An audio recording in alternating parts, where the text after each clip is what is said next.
Hello friend, welcome to S T tutorial YouTube channel. Friends, हम लोग political science के practice set को solve कर रहे हैं। ये इसका 27वां पार्ट है। इसके पहले का भी वीडियो आप लोग प्ले लिस्ट में जाकर के देख सकते हैं, जो आपके एग्जाम टीजीटी पीजीटी के लिए काफ़ी हेल्पफुल होगा। तो फ्रेंड, वीडियो को अंत तक जरूर देखिएगा और इन सभी प्रश्नों को अच्छे तरीके से तैयार कीजिएगा।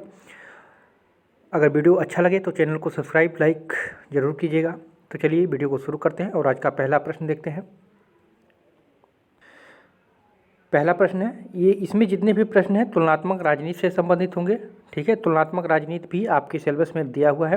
ठीक है, तो ये सारे प्रश्न जो है तुलनात्मक राजनीति से संबंधित है। तो पहला प्रश्न है आज का, निम्नांकित में से कौन सा तुलनात्मक राजनीति की कमजोरी अथवा समस्या है। ठीक है, इन चारों में से पूछ रहा है कि कौन सा तुलनात्मक राजनीति का जो है सबसे बड़ी कमजोरी है या समस्या है। तो सही उत्तर हो जाएगा आपका ऑप्शन नंबर सी। ठीक है, तुलनात्मक राजनीति में सबसे बड़ी कमजोरी शब्दावली की अस्पष्टता है। ठीक है, इसको हम लोग थोड़ा सा उदाहरण के रूप में देख लेते हैं।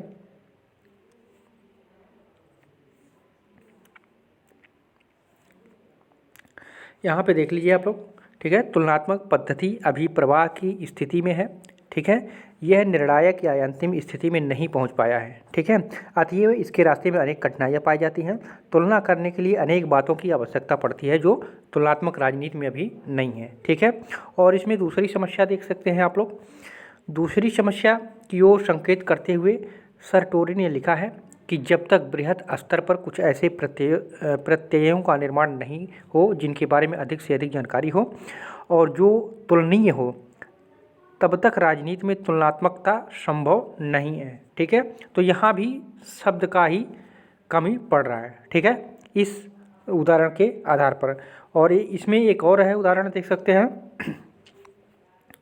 तीसरी समस्या जो है, विभिन्न राष्ट्रों की संस्कृतियों के अध्ययन और विदेशी भाषाओं। देख लीजिए, यहाँ भी शब्दों की ही बात कही जाती है। ठीक है, तो मुख्य रूप से जो है शब्दों का यहाँ पे जो है भिन्नता होने के कारण जो है तुलनात्मक राजनीति जो है सबसे कमज़ोर पड़ती है। ठीक है, इसको भी आप लोग पढ़ सकते हैं। भाषाओं का प्रयोग संबंध में पैदा होता है। तुलनात्मक अध्ययन के लिए विभिन्न राष्ट्रों की सुकृतियों और विदेशी भाषाओं की जानकारी जरूरी है। किसी भी शोधकर्ता के लिए सभी भाषाओं की जानकारी प्राप्त करना संभव नहीं है और न तो विभिन्न देशों की संस्कृति के बारे में सही और पूरी जानकारी प्राप्त कर लेना ही संभव है। ठीक है, तो यहाँ पे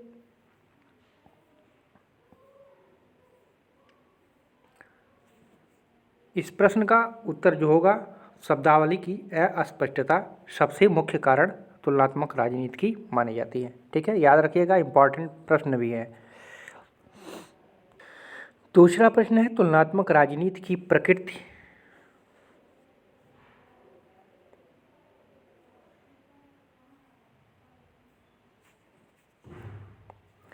दूसरा नंबर प्रश्न है, तुलनात्मक राजनीति की प्रकृति संबंधी विचारों को निम्नांकित दो प्रमुख धारणाओं में विभक्त किया जाता है।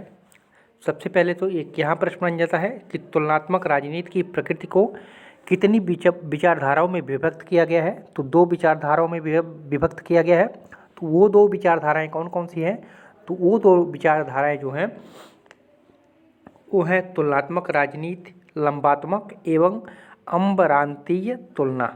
ठीक है, तो बी ऑप्शन इसमें आपका सही हो जाएगा। ठीक है, तुलनात्मक राजनीति के दो प्रमुख विचारों में इसको विभक्त किया गया है। पहला है लंबात्मक और दूसरा है अम्बरांतीय। ठीक है, तो इसको भी याद रखिएगा, इम्पॉर्टेंट प्रश्न ये भी है। ठीक है, जीसीआई में पूछा जा चुका है ये प्रश्न। ठीक है, इसलिए इम्पॉर्टेंट भी है, आप लोग देख लीजिएगा। तीसरा प्रश्न है, संविधानवाद विरोध करता है। निम्नलिखित कथनों में से सही कोट को चुनना है कि संविधानवाद किसका विरोध करता है, समाजवाद का कि लोकतंत्र का, राष्ट्रवाद का, तानाशाही का। तो कौन सा ऑप्शन सही हो जाएगा? तो जो संविधानवाद है वो तानाशाही का विरोध करता है। ठीक है, तो चौथा ऑप्शन इसमें आपका सही हो जाएगा। संविधानवाद तानाशाही का विरोध करता है और समाजवाद लोकतंत्र राष्ट्रवाद के साथ मिलकर चलता है। ठीक है, तो चौथा उत्तर इसमें आपका सही होगा। चौथा नंबर क्वेश्चन है, इंग्लैंड में विधि के शासन में संविधानवाद का प्रमुख योगदान है। क्या यह कथन सत्य है, असत्य है? विधि का शासन दूसरे देशों से संबंधित है। विधि का शासन अमेरिका में है। तो कौन सा ऑप्शन सही हो जाएगा? तो सही उत्तर हो जाएगा यह कथन सत्य है। ठीक है, इंग्लैंड में विधि इंग्लैंड में विधि के शासन में संविधानवाद का प्रमुख योगदान है। ठीक है, तो यह कथन बिल्कुल सत्य है। विधि के शासन में संविधानवाद का प्रमुख योगदान है। कहाँ पे? इंग्लैंड में। ठीक है, तो ए ऑप्शन सही होगा। 5वां नंबर प्रश्न है, उत्पत्ति के आधार पर संविधान दो प्रकार के होते हैं। उत्पत्ति के आधार पर कितने प्रकार के होते हैं? तो दो प्रकार के बताइएगा। ठीक है, तो कौन कौन से हैं? तो विकसित और निर्मित। ठीक है, उत्पत्ति के आधार पर संविधान दो प्रकार के होते हैं, विकसित संविधान और निर्मित संविधान। ठीक है, तो ए ऑप्शन इसमें आपका सही होगा। 6वां नंबर क्वेश्चन है, परिवर्तनशीलता के आधार पर संविधान दो प्रकार के होते हैं। पहला था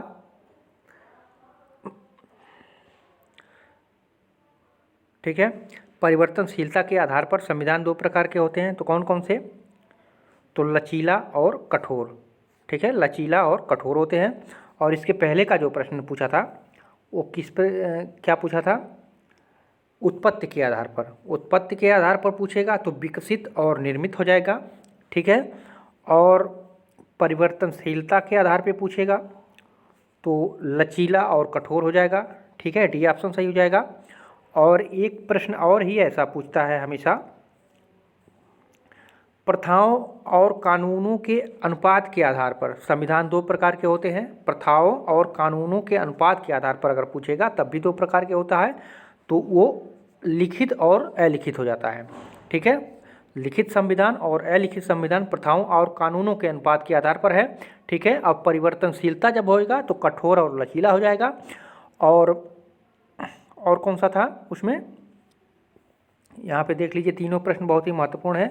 तीनों की उत्पत्ति के आधार पे, तो उत्पत्ति के आधार पे जो था वो कैसा था? विकसित और निर्मित था। ठीक है, तो ये तीनों प्रश्न को बहुत ही इंपॉर्टेंट है, ये याद रखिएगा। ठीक है,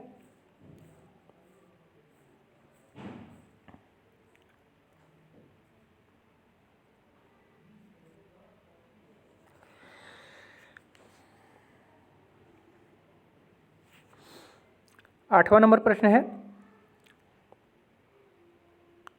आठवां नंबर प्रश्न है, दो सूची दिया गया है। ठीक है, इधर संविधान का प्रकार बताया गया है। ठीक है, और देश का नाम। तो संसदीय, परिसंघीय, गणतंत्रीय संविधान किस देश का है? संसदीय, परिसंघीय और ये गणतंत्रीय किस देश का है? तो ये नाइजीरिया का है। ठीक है, इसको याद रखिएगा, ये नाइजीरिया का है। ठीक है, और अध्यक्षीय, परिसंघीय, गणतंत्रीय तो ये किसका है? तो ये है संयुक्त राज्य अमेरिका का। अध्यक्षीय तो संयुक्त राज्य अमेरिका का आप लोग जानते होंगे, परिसंघीय भी है और गणतंत्रीय भी है। ठीक है, तो ये संयुक्त राज्य अमेरिका का है। ठीक है, और संसदीय, एकात्मक और राजतंत्रीय तो ये यूनाइटेड किंगडम का है, यानी यूके का, इंग्लैंड का। ठीक है, और संसदीय, अध्यक्षीय, एकात्मक, गणतंत्रीय तो ये किसका है?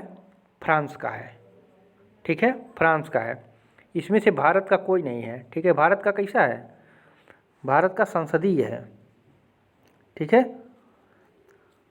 तो संसदीय, अध्यक्षीय, एकात्मक जो है वो फ्रांस का है। तो पहला का था 5 संसदीय, परिसंघीय, गणतंत्रीय तो भारत का भी होगा। ठीक है, चौथा होगा, ये नाइजीरिया नहीं होगा। ठीक है, यहाँ पे अब से देख लीजिए, 1 का 4 है, बी का 3 हुआ था।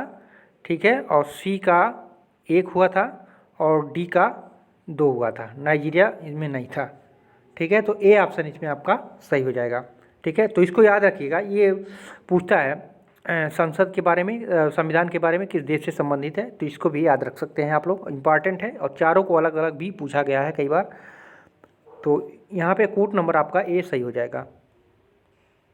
9वां नंबर प्रश्न है, तुलनात्मक राजनीति क्या है? तो तुलनात्मक राजनीति जो है, राजनीति व्यवहार का व्यवस्थित विवेचन है।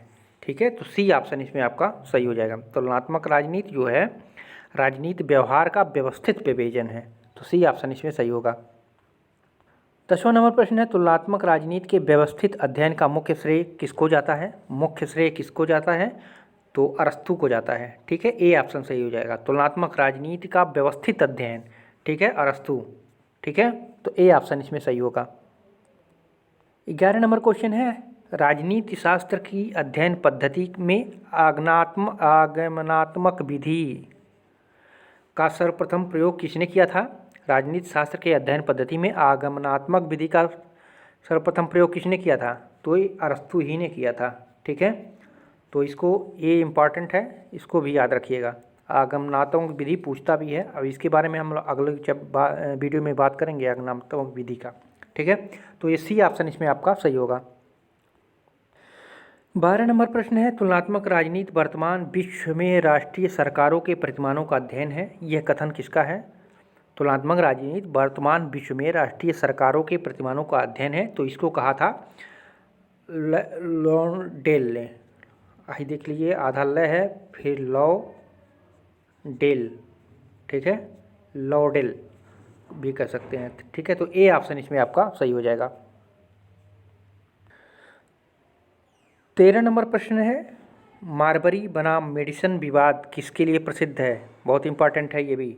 मारबरी बनाम मेडिसन विवाद न्यायिक पुनर्निरीक्षण के लिए प्रसिद्ध है। ठीक है, तो सी ऑप्शन इसमें आपका सही होगा। यहाँ पे देख सकते हैं थोड़ा सा, मारबरी बनाम मेडिसिन के केस में न्यायाधीश मार्शल ने ऐतिहासिक निर्णय सुनाते हुए कहा था, न्यायिक पुनर्निरीक्षण न्यायालयों द्वारा अपने सामने पेश विधायी कानूनों तथा कार्यपालिका अथवा प्रशासकीय कार्यों का वह निरीक्षण है जिसके द्वारा यह निश्चित किया जाता है कि क्या ये लिखित संविधान द्वारा निषिद्ध किए गए हैं। ठीक है, तो ये न्यायिक पुनरीक्षण से संबंधित है। ठीक है, 14 नंबर प्रश्न है, किस देश में व्यवस्थापिका सर्वोच्च न्यायपालिका के न्यायाधीशों का निर्वाचन करती है? किस देश की व्यवस्थापिका सर्वोच्च न्यायपालिका के न्यायाधीशों का निर्वाचन करती है? कौन सा ऐसा देश है? तो ये है स्विट्जरलैंड। ठीक है, स्विट्जरलैंड में जो है न्यायाधीशों का निर्वाचन होता है, चुनाव लड़ते हैं वहाँ पे। ठीक है, तो डी ऑप्शन सही हो जाएगा।